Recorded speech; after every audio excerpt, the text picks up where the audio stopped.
She'd survived a nightmare childhood, hadn't she? And even when she'd got through that, the problems hadn't stopped coming. She wiped a trickle of sweat away from her forehead. But those kind of thoughts wouldn't help her now. She needed to think clearly. She needed to go back to the apartment to work out some kind of coping strategy until she could get hold of her father. And she would get hold of him. Somehow she would track him down, even if she had to hitchhike to the wretched ashram in order to do so. She would appeal to his better judgment and the sense of guilt which had never quite left him for kicking her and her mother out onto the street. Surely he wasn't planning to do that for a second time, and surely he hadn't really frozen her funds. But in the meantime... She caught the tube and got out near her apartment, stopping off at the nearest shop to buy some provisions since her rumbling stomach was reminding her that she had nothing to eat that morning. But after putting a whole stack of shopping and a pack of cigarettes through the till, she had the humiliation of seeing the machine decline her card.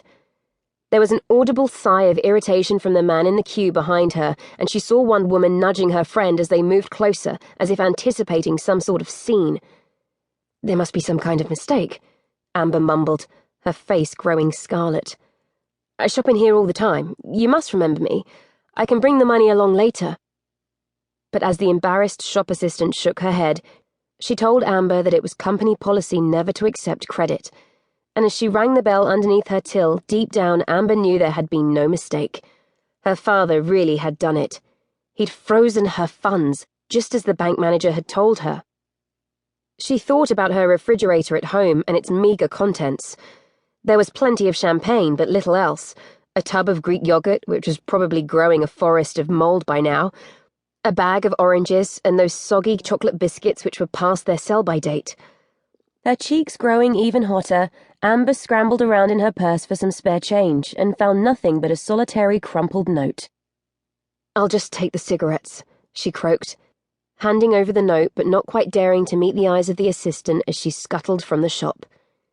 The trouble was that these days everyone glared at you if you dared smoke a cigarette, and Amber was forced to wait until she reached home before she could light up. Whatever happened to personal freedom? She wondered as she slammed the front door behind her and fumbled around for her lighter with shaking hands. She thought about the way Conall Devlin had snatched the cigarette from her lips yesterday, and a feeling of fury washed over her. On a whim, she tapped out the text to her half-brother, Rafe, as she tried to remember what time it was in Australia. "What do you know about a man called Conall Devlin?" Considering they hadn't been in contact for well over a year, Amber was surprised and pleased when Rafe's reply came winging back almost immediately. "Best mate at school. Why?"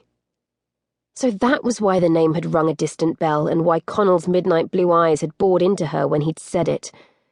Rafe was 11 years older than her and had left home by the time she'd moved back into their father's house as a mixed-up 14-year-old. But come to think of it, hadn't her father mentioned some Irish whiz kid on the payroll who dragged himself up from the gutter?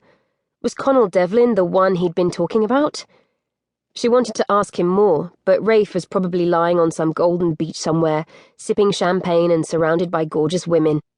Did she inform him she was soon to be homeless, and that the Irishman had threatened to have the locks changed? Would he even believe her version of the story if he and Conall Devlin had been best mates? There was a ping as another text arrived. "And why are you texting me at midnight?" Amber bit her lip.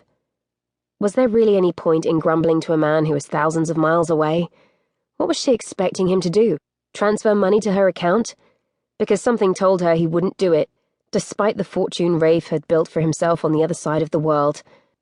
Her half-brother had been one of the people who were always nagging her to get a proper job. Wasn't that one of the reasons why she'd allowed herself to lose touch with him? Because he told her things she preferred not to hear? Her fingers wavered over the touchpad. "Just wanted to say hi." "Hi to you too. Nice to hear from you. Let's talk soon. Kiss." Amber's eyes inexplicably began to fill with tears as she tapped out her reply. "Okay. Kiss." It was the only good thing which had happened to her all day, but the momentary glow of contentment it gave her didn't last long. Amber sat on the floor disconsolately finishing her cigarette and then began to shiver. How could her father have gone away to India and left her in this predicament? She thought about what everyone was saying and the different alternatives which lay open to her, realizing there weren't actually that many.